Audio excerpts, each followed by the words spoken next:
Hey, good morning, good day, everyone. Thanks for joining us.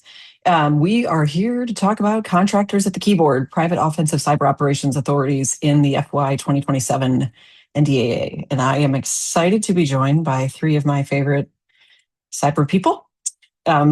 Starting alphabetically, I will begin with Alex Orleans, and then also joining us is Jason Kikta and Nick Leiserson, and I will turn it over to them in a second to do their own intros. I'm Megan Stiefel. I'm the Chief Strategy Officer at IST, and over to you, Alex. Thanks, Megan. It's great to be here today. Morning, everybody. I'm Alex Orleans. I'm the head of threat intelligence at Sublime Security. I've been doing threat intel for about 10 years. Started out as a contractor supporting the National Security Council, bounced around the contracting world for a while, ended up at what is now Mandiant as their what we would call now their pre-positioning analyst for tracking foreign actors inside critical infrastructure. And I was at CrowdStrike for 5 years, where I oversaw the Iran mission, and then I oversaw all of their APT missions. 2 years at Cisco and Splunk, the same thing, doing in-house before coming to Sublime. Had a fair bit of experience over the years brushing up against this particular question. Did a lot of work on public-private partnership stuff with Jason when he was at CNMF. So while I'm deeply opinionated about this, I am looking forward to the conversation today. And I'll throw it over to Jason. Thanks, Alex. I'm Jason Kikta, and currently an adjunct senior technical advisor at IST. I'm also the CTO at Automox, and then in my ample spare time, I'm also an adjunct lecturer uh, at Johns Hopkins SICE in the Yale Perovich Institute. And before that, I spent 20 years in the U.S. Marine Corps. And the part of it that's most relevant today is 7 of my last 9 years, I was at CNMF. I was a Cyber National Mission Force plank holder back in 2013. Helped stand up the initial defensive teams, run the first incident response and hunt missions. And then the Marine Corps stole me back for 2 years, and I came back and went right into the Russia small group focus on the defense of the 2018 elections, and the started the public disclosure program, wrote the concepts and oversaw the first year of the Hunt Forward programs, and then founded the Cyber Command's operational collaboration with industry program under advisement before retiring in 2022. Nick, over to you. I'm Nick Leiserson. I'm the Senior Vice President for Policy at IST.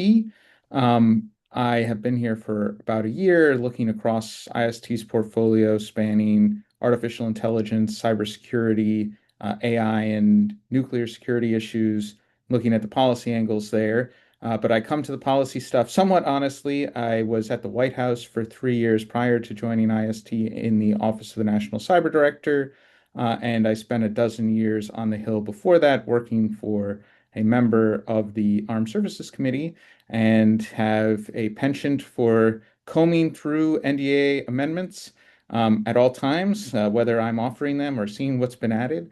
And in this case, we have something in the base text of the bill that we'll be talking about today. So it should be an interesting conversation. Megan, back over to you. Thanks, gentlemen. I guess of relevance, since we're talking about our prior government experience, I was in the government for almost a decade, began my career on the Hill at the House Intelligence Committee, and then moved over to the Department of Justice as an attorney in the National Security Division. So I did FISA work before I shifted over to cyber policy work. And in the course of that, had the opportunity to work with Cybercom's predecessor, JFCCNW, and a range of issues that are somewhat relevant today were also relevant then. So what's old is new again. And with that, Jason, what are we talking about today, this morning for many of us, but perhaps if you're in Europe, maybe, I don't know, it might be this afternoon. If we do take the clock back a few decades or years, can you help us level set the audience on what we mean by access development, at least in your experience, as opposed to potentially what's in the language of the text? Yeah, so access development is a, broader government term. It's not the DoD term or doctrinal DoD term, but it's a term that refers to any offensive actions short of your intended end result, right? So if you are there to do espionage, it would lead all the way up to I am in possession to now look at or steal the information, do exfiltration. And if you're there to do an FX operation, it would be, all the way up to there's a little bit of this is where DoD sees two additional stages, but when you put it into whole of government language, it becomes again unclear of it could include in placing the tool intended to do the destructive effect, or it might stop just short of that. But it would be, again, getting the level of access necessary at the level necessary on the particular systems that you're targeting. And also, I think the other piece of it that's not well understood is sort of anything necessary to get there, right? And so when you think a bit broader, or you're looking for a historical example that people can sort of latch onto, the entire Solar Winds operation was pretty much all access generation. They did conduct some espionage there at the end, but the overwhelming majority of work and time and effort that SVR performed was access generation, right? And so when those that initial stage landed on all those SolarWinds customer systems, that was including quite a few critical infrastructure providers that we were very upset about and ended up sanctioning people over. That was access generation. Even, acknowledging the callback and laying down the later stage tools, that was all access generation. Access generation didn't technically stop until they started moving data off of those systems. So it's a very, very broad term, and it's those sort of it's not only where you draw the line of where it stops, where it gets there's a lot of vagueness there, but it's also a thing of how did you chain up to it? Of maybe you couldn't go directly to that target, maybe you had to exploit and manipulate 15 other systems, 5 other systems, 3 other systems to even get to that point. Systems that may belong to totally different people in totally different countries. Alex, you're off mute, so I'm assuming there's something you want to add to this sort of level setting. So I want to make sure that we're setting the table properly for the audience, because the language in the legislation is access development and maintenance, which goes beyond just access generation, as Jason is talking about. And the idea of the thing that everyone starts to worry about is like, are we going to be letting contractors in place or deploy payloads that have disruptive or destructive effects generation? But in the reality of how you develop and maintain access, to Jason's point, and access development and maintenance is even broader than just access generation as an umbrella term, but it becomes kitchen sink language. And most people on the Hill aren't going to be able to translate it. Most lay people aren't going to be able to translate it. And in terms of effect generation, Nick, you were talking about this when we were getting ready for the call. You're going to be affecting confidentiality, integrity, availability of the system in various ways. So we're still letting effects generation happen. We're just not doing it. We're just not devolving allegedly the most severe version of it, and hoping that the adversary is cool with that. Yeah, that's the critical point, is that the difference between access generation and maintenance versus an effects mission, an espionage mission, it really only comes down to what is the intent of my ultimate goal, and anything short of that is generally considered in the access generation and maintenance bucket. Like there's a lot. 95% of the operation can be in that first segment. Now, again, it depends on the operation, right? Like maybe you get in very quickly and you spend a lot of time of like, oh my goodness, there's so overwhelming documents in here, and that ends up being the majority. But those are the exception. The majority of the time, this is the majority of the op. So I'll just add a couple of quick observations. Um, One is just foundationally right in terms of what we're talking about. This provision 1604 is about allowing contractors under the authorities granted to the commander, U.S. Cybercom, to use contractor-owned, contractor-operated equipment. So they're going to use their own potentially facilities, certainly kit, um, and their own humans and go and do this access development and maintenance. So that's generally the 30,000 foot view of what the provision in question that we're going to be talking about is. Beyond that, right, I think SolarWinds is a great example of something that folks domestically are familiar with in terms of what access development looks like. A couple other things that just might be on policymakers' minds. Volt Typhoon, right? When we talk about pre-positioning on Hmm. U.S. critical infrastructure, it's gotten a lot of attention from policymakers. Lots of people saying we're really concerned about this. We don't like the fact that the People's Liberation Army is doing this. This is access development. They have not shut the water off, shut the power off, impeded military mobilization. What they have done is say, hey, we're touching systems that we're concerned about. We are gaining access to them. We are then living off the land on them, right? In other parlance that you may have heard in the conversation around what the PLA threat actors are up to.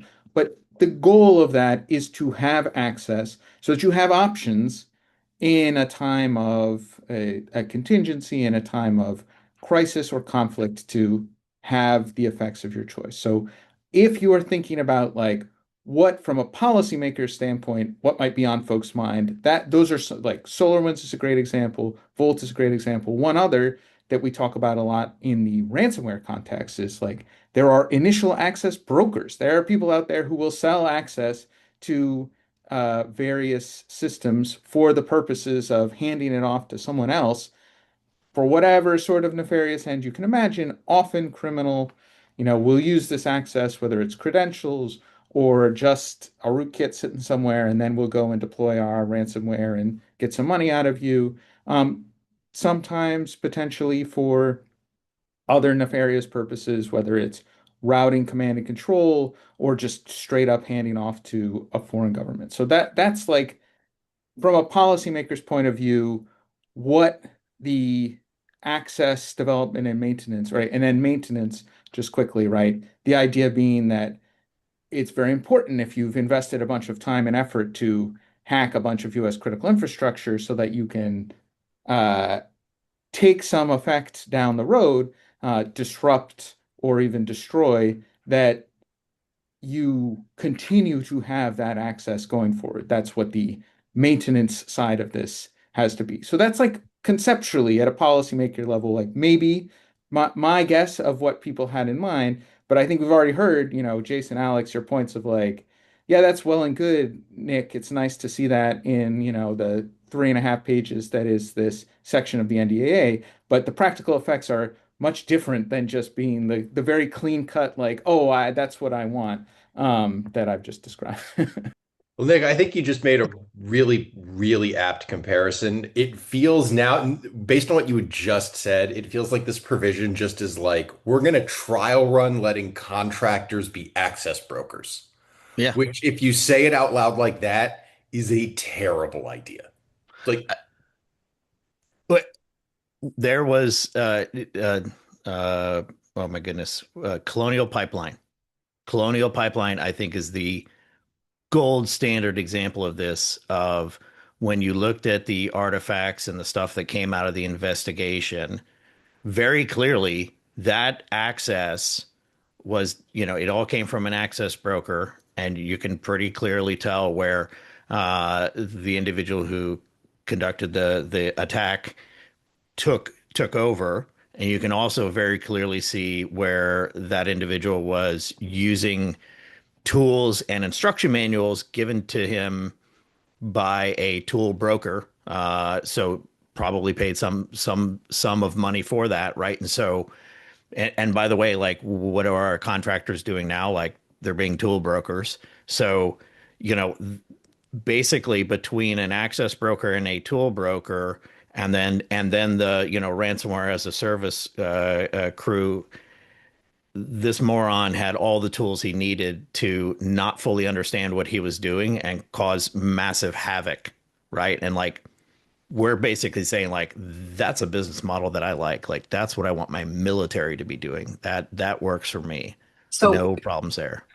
I'm gonna jump in here and apropos of that comment, Jason. So thinking about the what feels definitely like a shift from for many years, including your time in government, the hands-on keyboard offensive activity has been treated strictly as an inherently governmental function, and that has special meaning under U.S. law, which meant that it was reserved for uniform personnel, and we will not, I will not, because it's been over a decade since I used that part of my lawyer brain to talk about some of that stuff. So we will not spend too many minutes on the kind of constitutionality and kind of the reasons for that in a very legal sense. But broadly speaking, what do you see as the primary operational gap?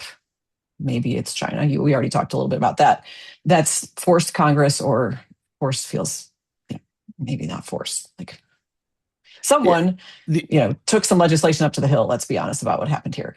What do we think is the generation for this, and the shift from potential shift from inherently governmental functions to what's being proposed here?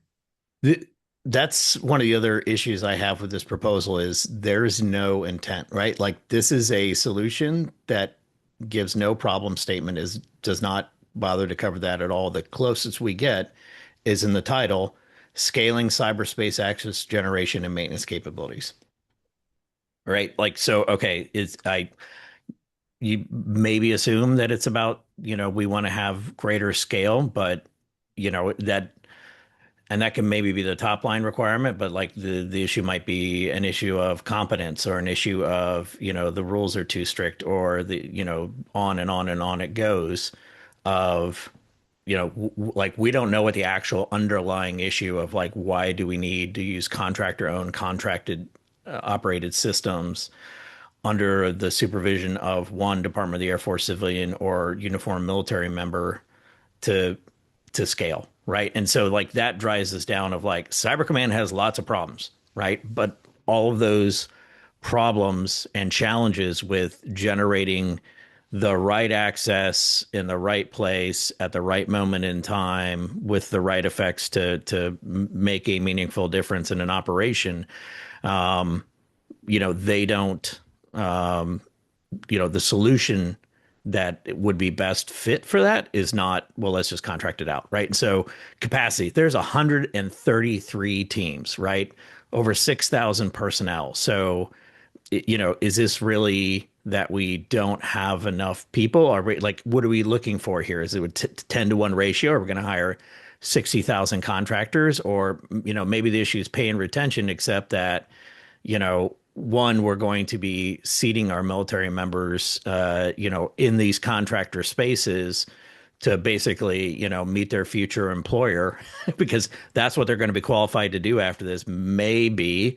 But somehow we managed to retain lawyers, physicians, pilots. But cybersecurity is magic, even though cybersecurity salaries have settled down quite a bit and AI is the new gold rush.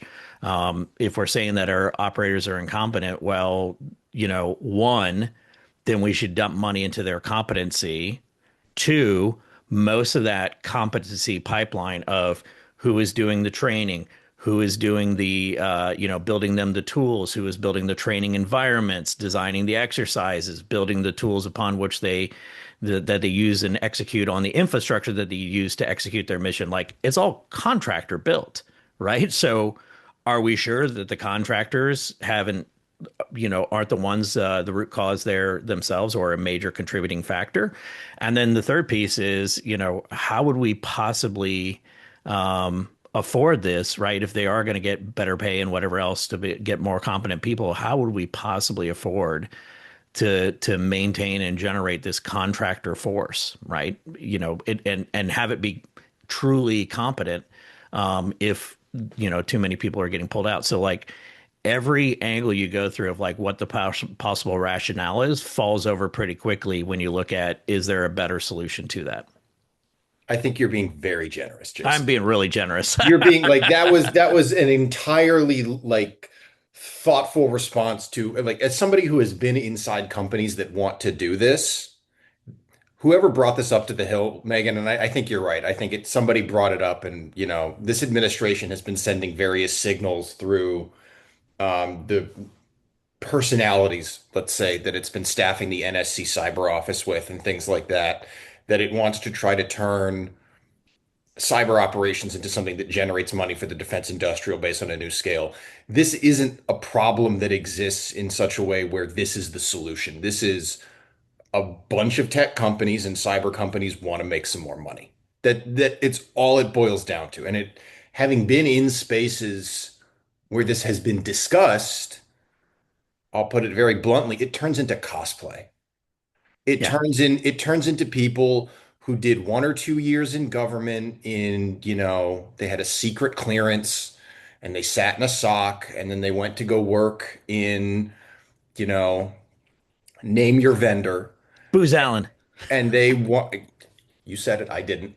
Oh, I'll say Um, it again. and now they want to, get the opportunity in this cash grab administration to say, well, now I get to pretend to be, a cyber mercenary for the American dream. Hmm. It's very clearly somebody like this just reeks to me of somebody at Silicon Valley convincing somebody to put this in this bill. Nick is off mute, so I was going to ask a question, but I'll let him weigh in here too. Yeah, I Having mean, been a recipient potentially of legislative packages that just land on his desk. um, look, I think that this I understand the strategic intent here, right? Which is if you go and read the administration's strategy, short though it may be, at the outset, there is a lot of emphasis on one aspect of the cybercom mission, by the way, and like we'll come back to that in a second, but there's a lot of emphasis on being able to disrupt our adversary cyber capabilities. So just within the domain, not cross domain, which again is maybe a different story. But I think, Jason, your point at the outset is like very resonant to me, which is one of the things that I worked on the Cyberspace Solarium Commission report. The first pillar or sixth pillar, I don't remember, sixth pillar of that report is suggestions for the military, for DoD, and looking at the composition of the cyber mission force writ large was a significant portion of that. And part of what we said in 2020 was it seems from a strategic standpoint that a great deal of emphasis is being put in 2020 and 2019 when we're writing the report on disrupting adversary operations. And yet, if you look at how the force is postured, it is Yep. not postured that way. It's actually the folks who are doing counter cyber within the domain is the smallest Yep. portion of the cyber mission force. That was in 2020. Things have barely Still the changed case. since then, right? Yeah. And if you look writ large and say, hey, we feel as we did, as it's like it's my boss's name on the report. I fully subscribe to what Congressman Langevin was pushing for in that report, which was to say we really need to look at our posture and say, if what policymakers want is more ability to disrupt adversaries within the domain, we should align ourselves that way. I still think that if that's what policymakers want, they should be doing. But the idea that we have to do it outside the contours of the command that's been built to this is somewhat baffling to me because I'm like, this seems pretty risky. It seems like a pretty risky move, and that's being kind again, Alex, to your point. It seems pretty risky. It's not really in keeping with what doctrine has been. There are a lot of ways that it could go wrong that I'm sure we'll get into. And it doesn't seem like we've addressed the plain, straightforward recommendations that have existed for now, 6 years of if this is if you want more options as policymakers for this kind of disruption, here's where you should reorient the posture of Cyber Command writ large and then invest more people in it, right? Like at the speaking of Volt Typhoon, right? I was sitting behind National Cyber Director Harry Coker in the hearing where Chris Wray is like, I am outnumbered 50-1. And it's like, yeah, that outnumbering has taken off over time, and yet the number of people that we have in the cyber mission force has barely changed. So it is a bit baffling to me if that's your objective, why you're reaching for a contractor lever instead of going along the path of saying like maybe we should reorient the force, maybe we should invest more dollars here if this is a significant area of interest. And it also raises a lot of questions in my mind when I look at what was in the One Big Beautiful Bill Act, the $1 billion for offensive Mhm. operations in US Indo-PACOM, which seems to me not oriented towards counter cyber. That's at least how I read it. It looks much more oriented towards another aspect of Cyber Command's mission, which is to provide effects for the joint force. The number And three mission. right, and that's like not necessarily aligned with the strategy or what the Hill is going for here. But it again, I look at that $1 billion and say, hey, maybe some more language around it saying this is the kind of stuff that we want to see. It would be less risky and more effective than just jumping right into the let's let contractors do this on their own keyboards. Well, and if you look at the reporting on this, it's pitiful, right? It's you know, within 48 hours after the conclusion,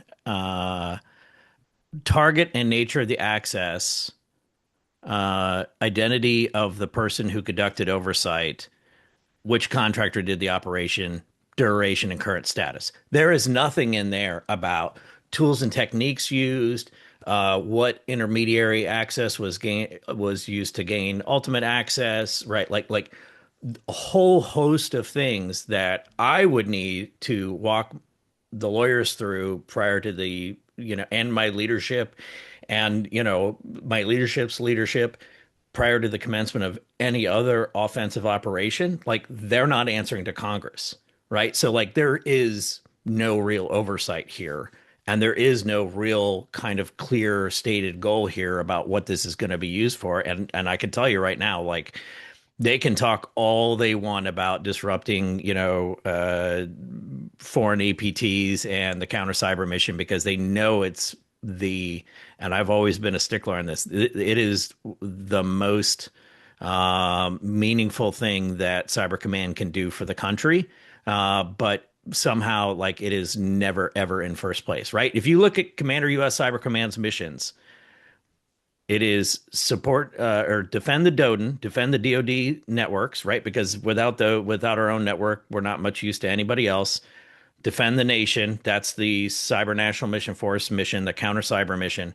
And then it's support to combatant commanders, right? And only in that one is Commander U.S. Cyber Command the supporting commander. Everything else, that commander is the supported commander, meaning everyone else in DoD answers to him or her for that mission. And the other one, Commander Cyber Command is helping out the combatant commands with their force generation needs, or excuse me, the force projection needs. But like that is where the majority of the people have gone. That is where the majority of the attention has gone. It's where the majority of the money goes. This is going to be, more of the, BS, lethality horse crap that the Pentagon's, banging on about. And they have these dreams that they're going to run like useful effects. And I'm here to tell you, like, they're not going to run useful effects, right? Like this is going to be a garbage pile of what of utility. Like let's just go down the utility road. Forget all the ethics and everything else because obviously the administration has. But like you just look at the utility of this. Of like what have they done, right? Like let's look at the what are the big three things that have happened recently? Okay, so we have like Ukraine. We have Venezuela and we have Iran. All right. Ukraine, there was no effects, right? Clearly, all of NATO was lined up to do anything they could, including sharing their most sensitive intelligence prior to the invasion of Ukraine.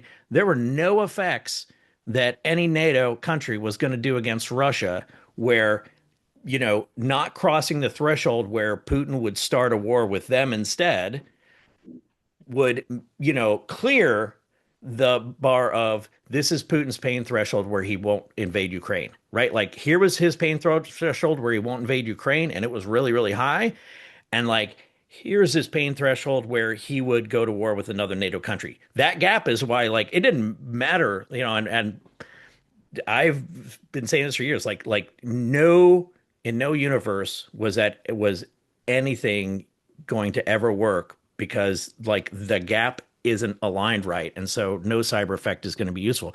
Same thing on the Russian side, right? Like what did they do? They took down the Viasat connections and knocked out their C2 for a few days, which would have been really cool if it was the 3-day war that they're all fantasizing about. But the reality is that all they did was basically knock out their most valuable, source of espionage against Ukrainian command and control, and they drove them from a, reliably vulnerable system of VSATs onto a much harder nut to crack of Starlink, which is, on many levels, certainly not because Elon Musk is competent, but, as luck would have it, is on many levels much, much harder to deal with, right? It is a phased array. It is active phased array. Like it's really hard to intercept it, to jam it, to break into it. Like it is much newer hardware. It is much smaller. It's more portable. It's cheaper. Like it wins on every point. So they actually drove their adversary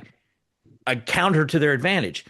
In Venezuela, supposedly they turned off lights at a power plant. Like neat, I guess. I'm glad they didn't bomb it instead. But what that was helpful to the effort. But was it strictly necessary? Did that require billions of dollars investment to do it? No.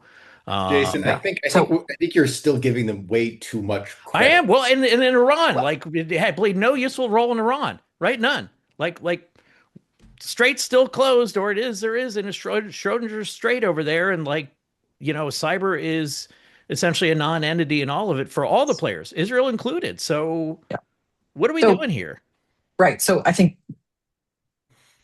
very helpful framing, all of you, especially I think Jason, the reality of kind of the operationalization of the intent here is not as easy as it is made to look, to put it perhaps overly simplistically. But there's another side of the challenge here that we have not yet spoken about that I think is also important as people are considering this provision in the language.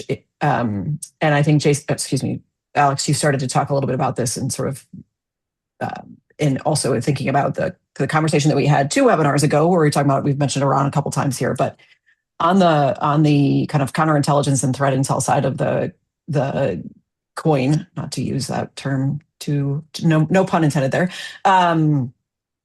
If we're thinking about allowing private hackers to establish footholds, because right, access Yeah. comes with a big label that says all I'm doing here is gaining access. Don't worry, nothing more is going to happen, right? So what do we need to think about from that perspective? Well, I mean, so one of the most obscene parts of this language is it says, it's access generation and maintenance using contractor-owned, contractor-operated means under operational authority, Commander U.S. Cyber Command. And then later on it says, activities carried out under this provision when feasible, conducted in facilities of the federal government. So what we're talking about now is we're broadening our counterintelligence threat plane beyond to the extent that the private sector is already involved.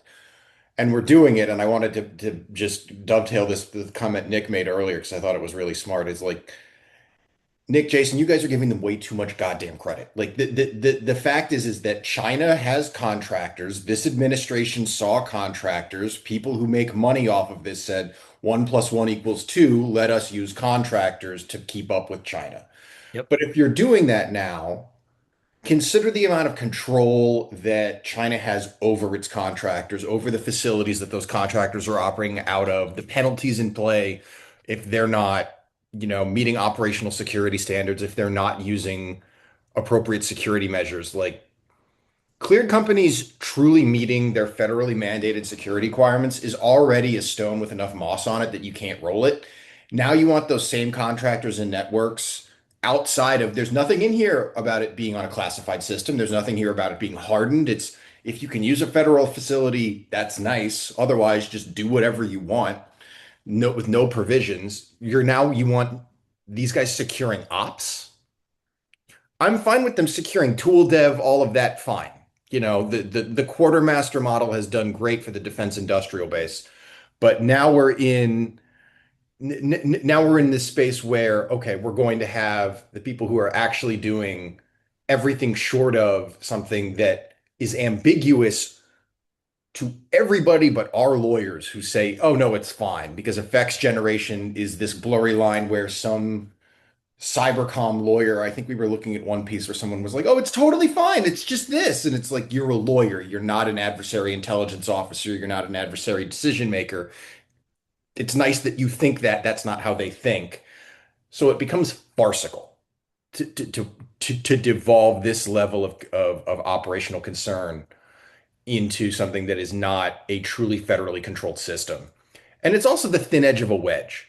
If they're doing this now under Title 10 for access development and maintenance, how long until Booz Allen or somebody says, let us do it for Title 50 for the agency, for NSA, let us do some version of this for them. And then we're getting further and further into this. The way I think about it is hands-on keyboard being reserved for specific people is the same way that there are certain things under Title 10 and Title 50 that aren't cyber that can only be done by US government and military personnel. It's part of the state's monopoly on violence, fundamentally. And we're saying we're going to devolve that even further to private citizens technically operating under government authority to conduct a version of what can be perceived by our adversaries as violence against foreign targets from people inside our country. Like it's abdicating state responsibility for profit. And I So, don't mean to sound like I'm in the Red Army faction, but that's kind of how it comes across at this point to me. Ironic that it's the PRC who has kind of, led the way in developing this. So let me just pick on a couple of threads from what you said, Alex. One, on the mirroring front, right? I definitely think that that is a risk because if you look at the folks that the US government has sanctioned in China for cyber operations in the last several years, many of them are contractors. And if you look at, a rather notorious incident of Chinese contractors getting out of control, Hafnium in the Microsoft Exchange server bug in February/March of 2021, like this is an ecosystem that does exist in the PRC. I just think, when I zoom out and look at it, it's not intuitive to me that we should say, yes, that's the world that we want to live in. And it's also not intuitive to me when I hear policymakers say, we're very concerned about the PLA on our critical infrastructure because we view that as off limits. And we don't think that folks should be doing that. Um, it's hard for me to square holding that, which, by the way, I fully subscribe to, and I think we need to do a better job of describing when things are, primarily civilian facing, or when it's clear things are just access development. It's like, nope, I just check in every 6 months and say, hello, do I still have root on this system for whatever it is, the water utility? Yes, great. I'll see you in 6 months. Like I think that it promotes stability in cyberspace if we do more to discourage that kind of activity. But it's certainly hard for me to square saying we don't think it's acceptable for, again, we'll just pick on the PRC right now to do this sort of work on our critical infrastructure and at the same time say we're interested in potentially doing it in reverse. And I think the other thing from a targeting standpoint, and I don't remember which of you mentioned this earlier, but like there are a lot of steps potentially in between, you know, blue space or Jason, whatever I think color too. Yeah. contractor space is and red space. And like what is the like what are the steps along that look like in terms of what your access development is? Because some of the things that we've seen contractors go af go off go after in the past from the PRC side is Mhm. people doing obfuscation networks, right? Who are just trying to set up like in literally grandma's house, we popped her router so Mhm. that we've got a nice clean IP in, Delaware that we can use to reach out and touch something in Fort Meade, and no one is like, oh, right, that is it seems like a residential IP address. And is that is that in scope? Like grandma in whatever country would have It popped through on absolutely the way would be. The way through? this is written, Right. it As would. written, it is completely in scope. And here's the real problem of like, there is no realistic near-term path once this scales, right? And to be clear, I think if this gets approved, I think that the pilot program will be as smooth as butter. I think everyone will be, it'll be everyone's, favorite child, do all the right things, strongest, smallest, smartest, tallest, like name your adjective, like it'll be nice and dandy during the pilot. And then it'll start to scale, and that's where it'll go to hell in a handbasket, right? Command and control. The Chinese can't even command and control, right? During Hafnium, we were seeing victim boxes that had 12, 13, 14 different web shells from 14 different contractors. Although, in fairness, some of those were from the same contractor hitting it multiple times because they were probably getting, I don't know, paid by the target or something, but like they couldn't even deconflict that. They were just firing it into entire countries willy nilly. They didn't even bother to check to see if they actually got access on a lot of them. Um, so you have that issue of like this is something that no one has solved.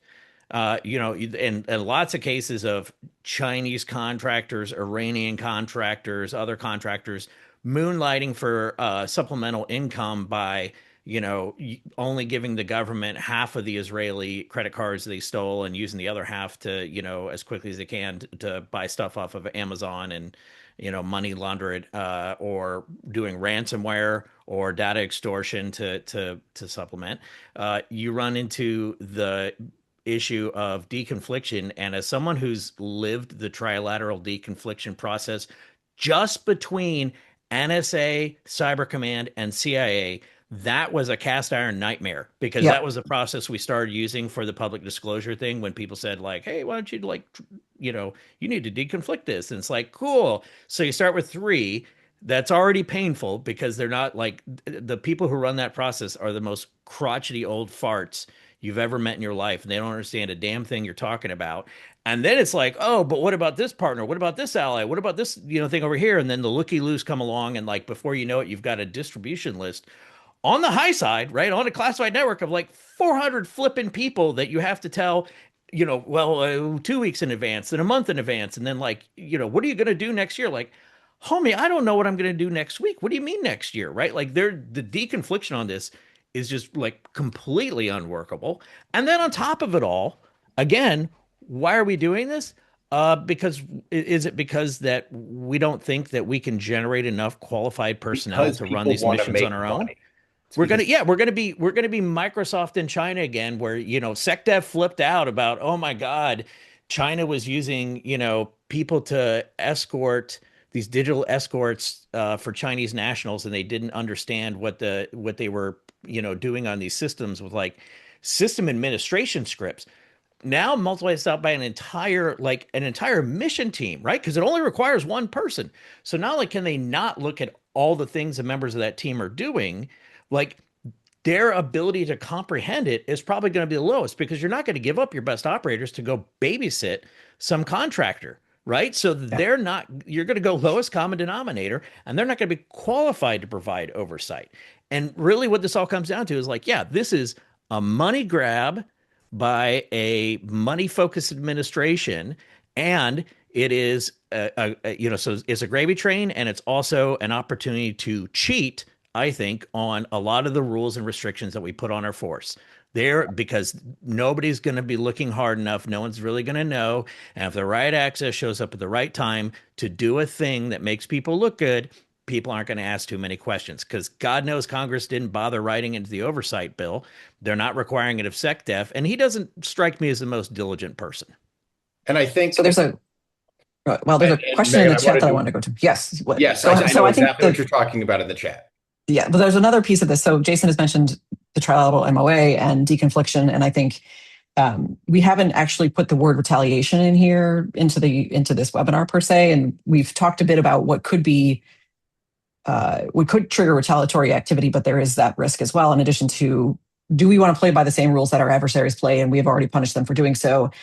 We also, I think, should not leave off the table, but we don't need to get into that now.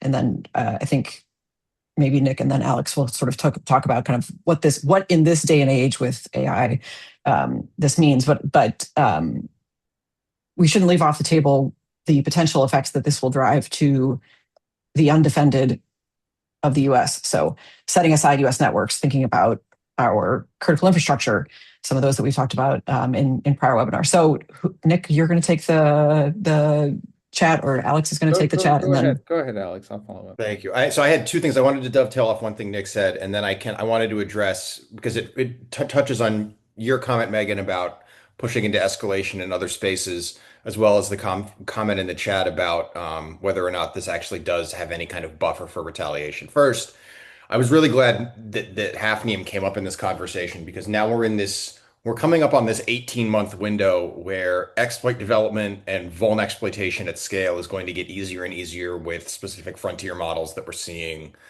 I'm not just talking about Mythos and whatever Anthropic, like it's just easier to do exploit development now than it ever has been. And for a lot of reasons, both regulatory and practical, it's the attacker advantage exists with AI right now in a way that it doesn't exist with defenders.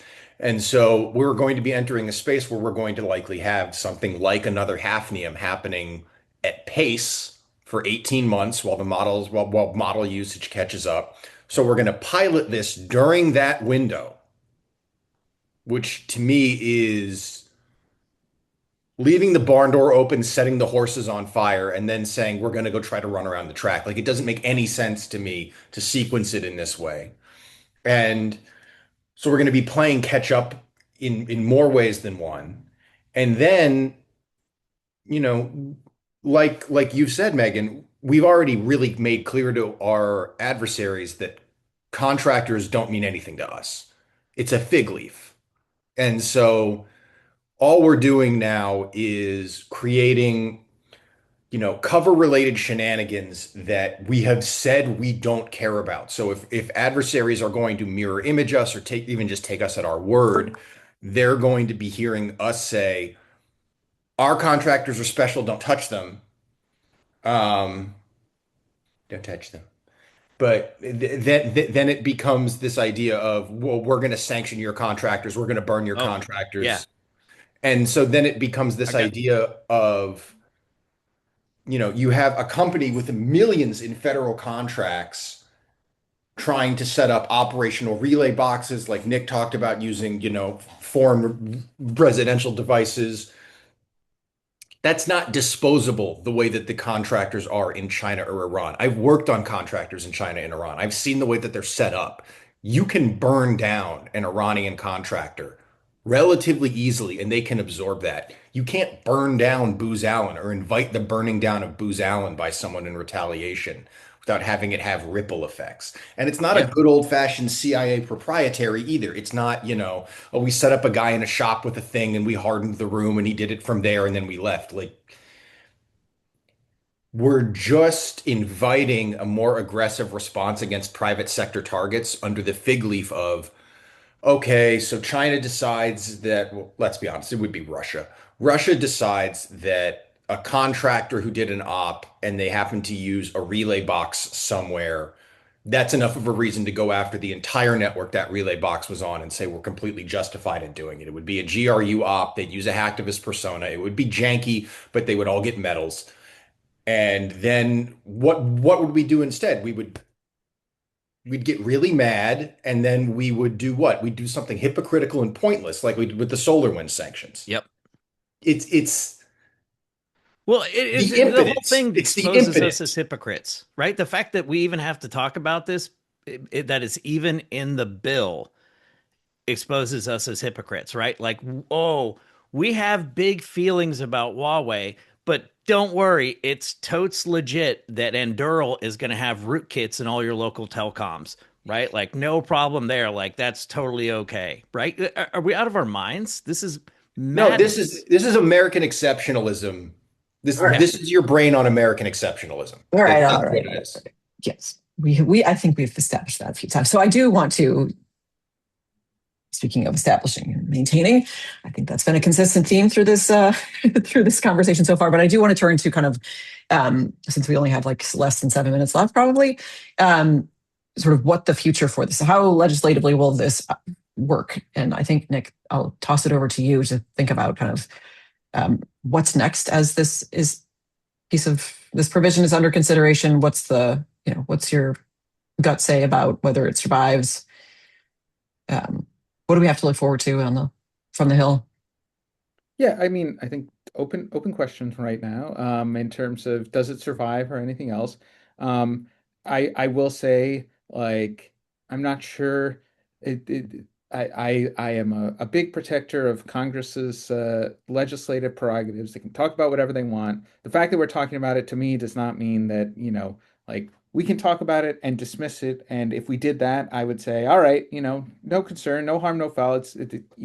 We should be openly having these conversations. It's good to have conversations in a legislative process where different stakeholders can weigh in, as opposed to secretly in the executive branch finding authorities that don't exist. So, like, I'm very supportive of this ask, that's like a fair having point. these conversations. Um, I I just think, there are definitely some concerns here. It This was not, I think, the way that I would phrase it in terms of my tea leaves reading. I didn't particularly expect to see this provision in the NDAA, but if you told me that there was an offensive contractor provision, this is close to what I would have expected based on messaging from the administration, based on the strategy, based on an interesting paper that Sergey Bratis and his crew put out last October about how you could get contractors more involved. It's I disagree with a lot of it, but as a work of policy, like, it's pretty smart. So, I disagree with the outcomes. I think how they get there, like how they would implement it, makes a lot of sense to me. Um, there's not a similar provision in the House right now. This is just the SASC version. It hasn't come out. It hasn't gone to the Senate floor, which may or may not happen. It's been kind of hit or miss the last couple of years. And then it'll go to conference and we'll have different folks from both the House side and potentially the administration weighing in. Although the fact that it seems to have been baked into the bill text says to me that DOD is likely not complaining over much about it. I think had they been, there would have at least been a little bit more voting, etc., unless the chairman and ranking member really, really love this particular provision. In terms of, I think we've talked about a lot of things that, uh, if policymakers are dead set again on moving forward on this, there are lots of things that, you know, there are lots of unintended consequences, I think, in the bill as written. We've talked some about the unscoped language of access development and maintenance, which probably goes a lot further than especially for a creative JAG, than it does in like a very nice abstract cyber kill chain. So that might be some language that might be helpful. The target set being whatever, like anything that US Cybercom can touch, these folks can touch. It doesn't give me the warm fuzzies. Like, I think that seeing some more scoping of whom you can target, for instance, military targets, seems a different conversation than just random civilians in gray space. Um, that might help. And again, I think to Jason's very first point, that is really important, I think, in terms of what we should expect from our legislators when they're articulating why they're putting this provision in place. It's like, why are you putting this provision in place, right? Like, you have the full debate in front of the Senate, in front of the House, so that folks can say, yes, We want to see what Congress is doing, and we expect our representatives to be able to say, these are the reasons why. And I think we've spent a lot of time saying, well, we're sort of trying to divine the reasons why, seeing a lot of downside risk, and it's certainly not intuitive. I mean, I'm speaking for my fellow panelists for a second, but I think it's certainly not intuitive to us, like the underlying why that isn't somewhat of a crass reason that probably isn't going to fly in front of the American people. So if there is something that my little mind can't quite keep up with, like great, like let's hear that, let's Yeah. see that articulated, let's see the why this is a path where, again, folks who have looked at this for years have said, yeah, you've got a force structure problem with cybercom. Like, that's not news. The And failure this to isn't the address solution. that is at least partly due to the SASC's failure to address it and to say, hey, we have priorities elsewhere. So anyways, that's kind of like, I think the road ahead is Senate floor is next. We'll see if there are any amendments that come through, how this gets negotiated there, and then again, it's in the base text, so um, I would guess it survives into conference, and then we'll see what happens there. Yeah. Well, so obviously there's much more that we could have gone further on in this conversation this morning. If you are interested in hearing more about the AI vulnerability, apocalypse hell that is about to uh, has already started to, but is especially coming down the pike, and I think putting these two webinars together creates a nightmarish week of conversation. You should join tomorrow when Nick and Jason will be back with another of our colleagues to hear that conversation in greater detail.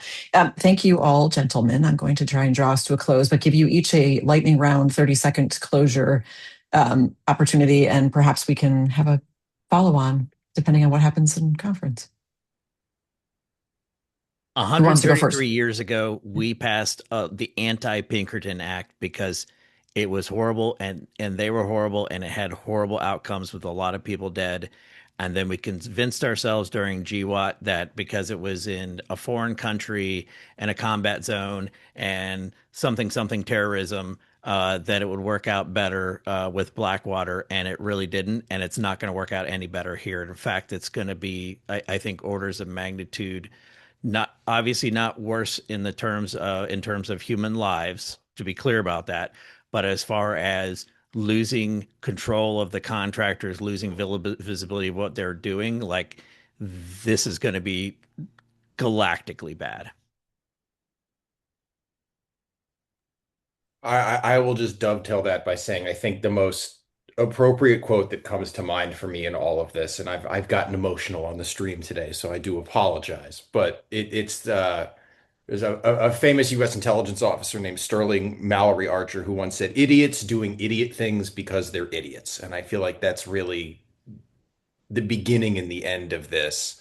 And I'm grateful to Nick, Jason, and Megan for having more thoughtful insights as to, how we got here and what the problems beyond it are. But as somebody who's been seeing it from the other side, from the vendor side, it boils down to that and a dollar sign. And I can only hope it doesn't survive conference, but if it does, I'm looking forward to coming back. Over to you, Nick, for the last word. Yeah, so, I think the the thing that is most on my mind, right, at the end of this is squarely in the what do policymakers think they're going to get out of this? And um, something that I'm really going to mull on that you said, Jason, is you know, occasionally there's going to be a needle in this haystack, right? Occasionally a contractor is going to find something, and if that's what you're looking for, is like these are just home run balls, but really they're more like lotto tickets, right? And it's like, okay, we're gonna, occasionally our contractors, once we have this army who are doing access development at scale, most of it will be crap. Most of it won't be actually helpful for our ops. Most of it will not be in the strategic interests of the US. Once in a while, though, like when we say that box, I need to touch that box or that network or whatever, people go look at their holdings and someone will raise their hand. And I'm like, okay, I actually think that that seems to me a good metaphor for like what the good outcome of this is. And that's not a like I have questions about that. Like lottos are not plus EV. Like this is not there's a lot of downside risk in having that as your attitude. And if instead you're like, no, no, no, the ingenuity of our contractor workforce is going to allow us to get into the hardest targets that are the things that we have not been able to touch to date. I have a lot of questions about that because compared to other fields where, people do have, there is a market for this kind of stuff. There is not a market in the United States for going and hacking stuff. We have a state monopoly on it.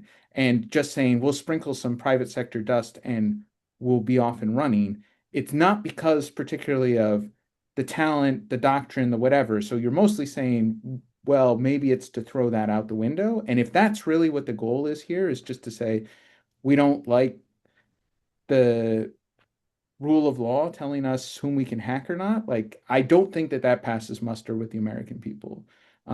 So those are sort of the two angles that I see of like the why and the good way, the lotto ticket way. Again, like negative EV, lots of external consequences. I don't suggest like the lotto is for entertainment. It's not a way to make money. Well, thanks to everyone who's joined. Thanks to my esteemed panelists. We appreciate you all giving time to this important topic and many of the others that you've weighed in on over the past several months. And we look forward to future conversations, maybe about this, maybe not. But again, thanks to Jason, Nick, and Alex for bringing your, I won't say how many decades of experience to this topic and sharing it with the community. There's lots of great commentary in the chat. So we will have a recording of this available at some point, and there will definitely be more to come. So thanks again. Thanks so much. Thanks so much.